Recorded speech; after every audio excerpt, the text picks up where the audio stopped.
Šiaulių arenoje besilankiusiems ir atidavusiems savo gerkles ir kėdes, palaikant mylimas komandas.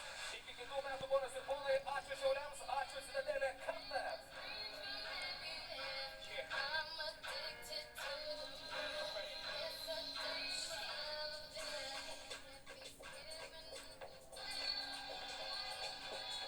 Toks buvo Citadelė Karaliaus Mindaugo taurės finalo ketvertas 2023 metais. Pirmą kartą Šiauliuose, bet nuojautas užta, kad tikrai ne paskutinį.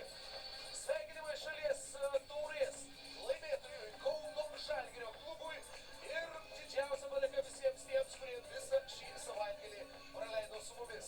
Visos transliacijos komandos, visų lygos darbuotojų, visų arenos darbuotojų, visų savanorių vardu.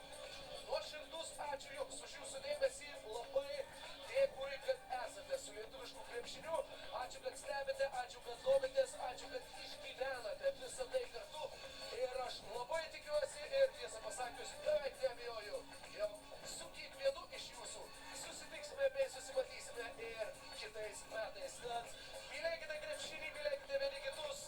Šaunuoliai.